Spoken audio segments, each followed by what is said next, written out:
Muitas vezes o mundo atual, que é tão crítico, tão cancelador, né, pega momentos muito superficiais para poder rotular as pessoas. Sim, Gostaria que lembrassem de você pela pessoa que doou respiradores na pandemia, isso. pela pessoa que foi lá no abrigo de cães e pegou o mais doentinho, mais Uhum. aleijadinha para adotar. Eu gostaria que as pessoas lembrassem de você por Sim. coisas dessas, por esses momentos.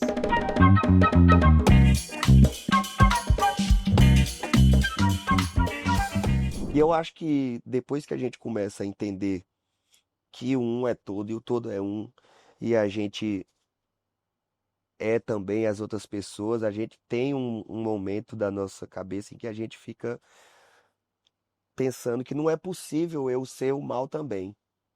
A gente pensa que não é possível. Por isso que a gente tanto quer ser dual, por isso que a gente tanto quer dividir o divino do ser humano.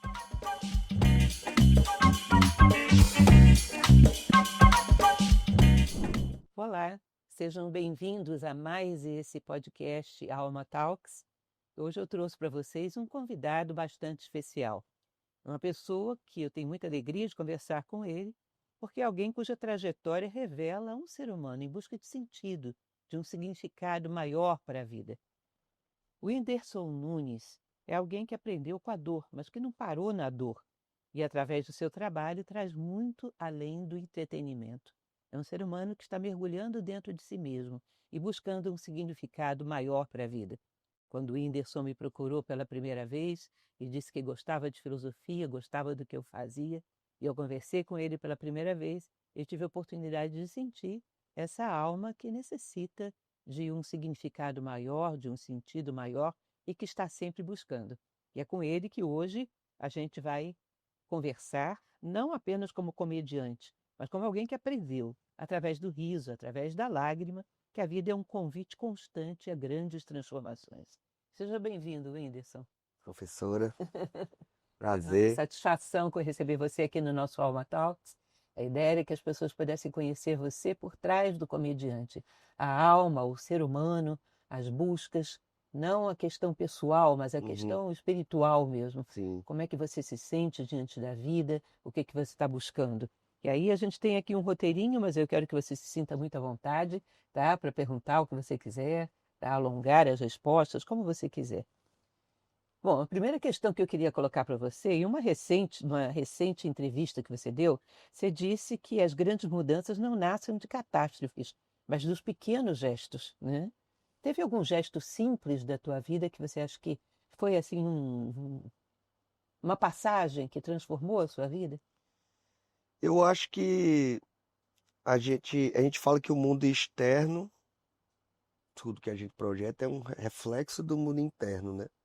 E Uhum. uma coisa que fizeram pra mim, é que não fui eu que fiz, mas que fizeram pra mim, e que eu achei que foi uma coisa muito pequena, mas que o estrago, entre aspas, foi muito grande, foi ótimo, né?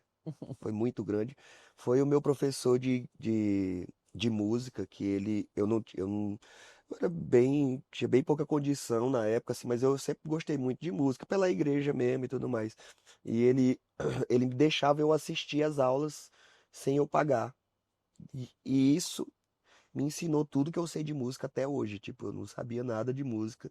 Eu tinha um apreço pelo instrumento, achava bonito alguém tocar e tinha muita vontade de saber. E aí ele dava aula na garagem dele para uns alunos que pagavam, uns poucos aluninhos que pagavam, uns três ou quatro assim. E eu chegava pela janela e eu ficava assistindo e eu perguntava se eu podia fazer com sinal, se eu podia assistir. E ele falava tipo, só fica quieto para não atrapalhar os meninos e outros meninos estão pagando. Vão começar a questionar você e ele tá pagando também, por que que nós estamos pagando e ele não, entendeu? E ele deixava eu assistir. E tudo que eu sei de música até hoje, tudo que eu sei sobre instrumento, tudo que eu sei sobre notas, sobre acordes, sobre sons, foi com esse gestinho que eu aprendi. Muito bonito, né? Um gesto de generosidade de Sim, alguém que acreditou que você sim. gostava daquilo que estava fazendo, tinha potencial. Só o fato dele não me podar, dele não me dizer, não, você não pode, já me desencadeou eu saber de música. Hoje eu tenho mais de, não sei, mais de 200 músicas compostas, tenho Sucesso deve ter uns dois, uns três, mas que eu consegui me expressar, que eu consegui escrever, que eu consegui botar esse lado. Eu acho que a arte é uma coisa que. Eu acho que o ser humano demora muito tempo para conseguir se expressar um pouquinho, para pouca coisa. Às vezes eles tentam falar sobre si assim, mas não consegue passar. Eu acho que você ter o dom de você poder se expressar escrevendo, poder se expressar tocando, poder se expressar falando, é muito bom, assim, é um descarrego da alma, assim. É, tem uma coisa que a gente costuma falar na filosofia, que tem um tipo de reflexão, que é você buscar saber em que momento da tua vida você era você mesmo, em Uhum, que momento você se sentia autêntico, em que momento você não estava usando uma máscara, sim, né? Tem momentos da sua vida que você sente, bom, aqui era realmente eu estava expressando aquilo que eu tenho de mais profundo, né? Quando você toca, quando você... sim. Em que momento você se sente mais autêntico, mais você mesmo? Eu acho que quando eu me comporto como eu sou de verdade nos lugares que eu vou, de não existir um artista e o Whindersson de dentro de casa. O Whindersson de dentro de casa é exatamente isso aqui. É assim que eu me visto em casa. Então por isso eu vim pra cá dessa forma. Os meus amigos às vezes me perguntam: por que, por que você vai assim? Por que que você não bota uma roupa mais assada? Aí eu penso, porque às vezes vocês tentam ir nos lugares e não são aceitos que vocês não têm as roupas para ir, entendeu? Então eu vou como eu sou, para que vocês também possam um dia ir como vocês são, caso vocês queiram ir, entendeu?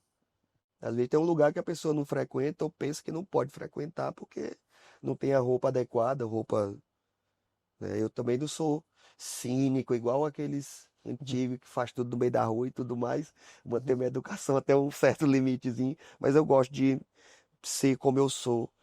Por isso que uma vez ou outra eu apareço fumando, uma vez ou outra, para a pessoa não pensar que eu, em cima do palco, sou aquela pessoa. E fora do palco, quando eu desço, eu vou acender meu cigarro e vou falar assim, não, eu sou a mesma pessoa lá e sou a mesma pessoa aqui. Eu fui, com o tempo, botando essa parte, tentando me sentir mais eu, de fato.